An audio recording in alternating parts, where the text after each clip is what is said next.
Hi everybody, I'm back at my kitchen table, teaching another lesson, still struggling with being antsy. I'm like wanting to walk around and I can't get comfortable because I teach on my feet and I don't usually teach in a chair, but it'd be kind of weird just listening to a voice and looking at my oven. So anyway, today I'm going to talk about presidential executive orders during wartime or during crisis. Well, what does it look like in history? What are we doing now? What does the Constitution say we can do and not do? What kind of protections do the citizens have during this time? And a little bit of history.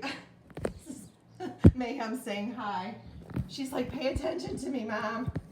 This is not as exciting as playing with me. Okay, let me see if I can get that back. I did, okay.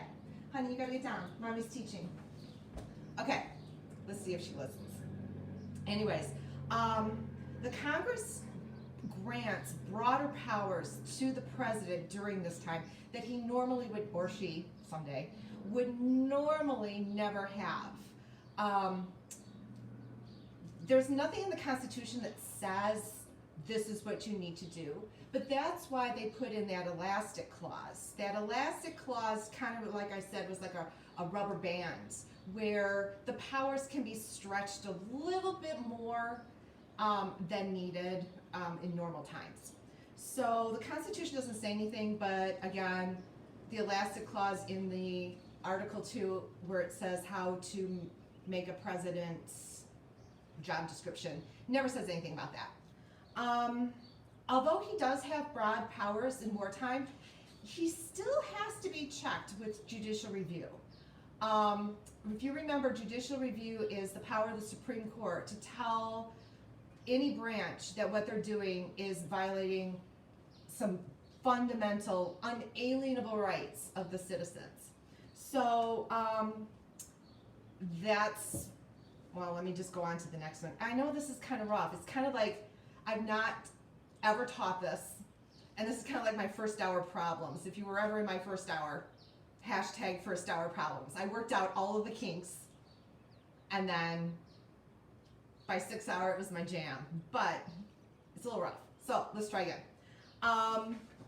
The first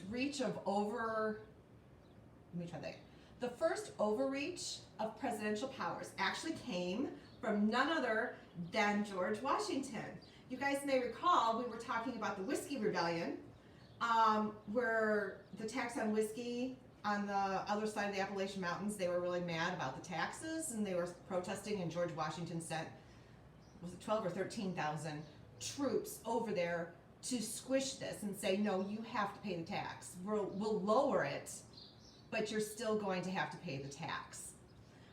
So the Whiskey Rebellion was the very first one. Now, Alexander Hamilton was really angry with some of the language in the Constitution when it talked about president's power. He was mad that the president couldn't declare war himself, but the framers thankfully said, no, we need calmer heads, like 535. See what happens when you're at school? Anyways, so he even wrote that although lacking the power to declare war, least would have the direction of war when authorized or begun. Like, well, at least he gets this power. We're going to talk about Alexander Hamilton in one episode. That man, complicated, quirky. I don't want to steal that episode. So we're going to continue talking about presidential overreach and who has done it. John Adams, Alien and Sedition Act. Now, if you're in my class right now, we didn't get there. It was in the Adams administration. But basically what Adams did is jail, fine anybody who spoke badly against the government. So that First Amendment right, where it's like, wait a minute, as long as we don't harm the public good, why can't we criticize you? And he says, oh, well, it's weakening my power. It's weakening my power of the presidency when I have people in my own backyard telling me I suck. Oops. I get a little too passionate sometimes. Anyways, so the Alien and Sedition Act of John Adams did not go over really well with the people. It eventually was over, but really, can you imagine a president going, anybody who talks bad about me is going to get thrown in jail? Okay, this was the second president. The ink isn't even dry on the Constitution yet, and he's saying this stuff.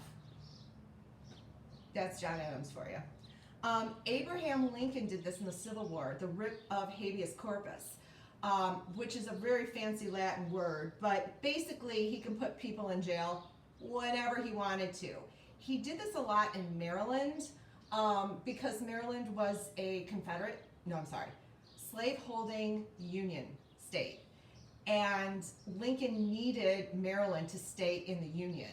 So his attempt was just to quiet everybody, any dissenters, any complainers, and he could throw them in jail without the citizen protections that we have in the Bill of Rights. The Fourth Amendment, if you guys remember this, Fifth, Sixth, there was no speedy trial with habeas corpus. There was no trial at all. I think it's more cruel, that was 9. Cruel and unusual punishment. You should probably do that. If you're in my class or you've had me, you know that we did the Constitution, religion, speech, press, assembly. You should do that a couple of times just to brush up on your Bill of Rights. Okay. Who else? Roosevelt, FDR, put Japanese Americans in internment camps during World War II. And again, if you had me, I showed that government video that told the population what a great idea it is to put people in concentration camps, so to speak, work camps, for the betterment of American security. So FDR did that. He felt it necessary and, to win at all costs. Harry Truman. It's another one I want to talk about later because Harry Truman, some people really thought he was a great guy. No, he was not a great guy. He was the button pusher for the bombs in World War II. And there are some documentaries about how he didn't really need to do it, but he had a new toy and he wanted to push that button just to see what happens. So, yeah, another lesson, another day. But anyways, what he did is there was, during World War, I think it was one, I have to double check that. Oh, Korean War. During the Korean War, there was a strike, a private strike in a company, and they the president decided he was going to take over that company and produce steel for wartime equipment. Judicial review came in on that one, and the Supreme Court said, no, you cannot just take over a private company and force them to do this. So the Supreme Court put a kibosh on that particular one. What other things can presidents do in times of war? That's kind of illegal in other times? Kind of. Is there such a thing as kind of illegal? No. But anyway. The president has the power in national emergencies, times of trouble, that he can cut down electronic communications with all the United States if he deems necessary. This particular crisis does not need that. In fact, people need that extra communication, even in cyber world, because a lot of people live in home and alone and talk to their dogs. Just saying, don't judge. The president has the power to freeze bank accounts if he needs to. That's the one thing President Trump does not want to do right now. He needs Americans to stay calm. He needs them to be able to access their money. If you learned in the stock market crash of the 1920s, when they shut down the banks, it caused massive panic. So he doesn't want to do that, but he has the power to if needed. And of course, deploy troops within our borders if there's anarchy going on somewhere. And as long as the banks stay open, and as long as people have access to food, I think the majority of the population will stay calm. We don't want the Detroit riots of 1969 or Ferguson, Missouri, or a few other places in history where we've had some serious riots where people have smashed in windows and stole things, and it's really? I don't understand. We're at our weakest point and you're taking advantage of it. You're a rotten human being. That's my opinion. I hope you agree. Anyway, so I think that's about it for presidential overreach. Oh, there's one more thing I heard this morning. There's called the Stafford Act. Now, this Stafford Act was a revision of a 1974 act, and Robert Stafford humbly named it after himself for posterity. I'm using vocabulary words, kids. And basically what it says, I'm just going to read it because I just learned this. It's designed to bring orderly and systematic means of federal or natural disasters assistance for state and local governments. So it frees up regulations and it freezes up money that can be used to help our citizens.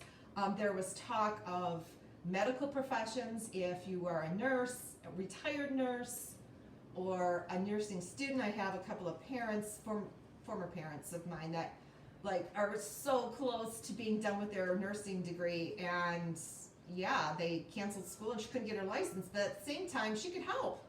So they're getting rid of some of those restrictions, and doctors can go across borders and everything else. So I mean, it's getting better. We're loosening up those regulations. The FDA with the drugs and the testing, you know, that's being loosened up a little bit, and so on. So moving forward, I'm going to try to do like 2 to 3 videos a week. I'm trying to keep them short because I know your attention span. But if there's any suggestions or anything you'd want to talk about, let me know. I'm also thinking maybe doing a YouTube Live. I think my YouTube Live button is now active. So maybe we can schedule maybe Monday or something at, I don't know, not too early because I know some of you guys get up at 11. Maybe like, I don't know, 1, 2 on Monday? Let me know. Anyways, have a good day. Stay sane. Stay safe. Stay inside. And I will talk to you guys soon. See ya.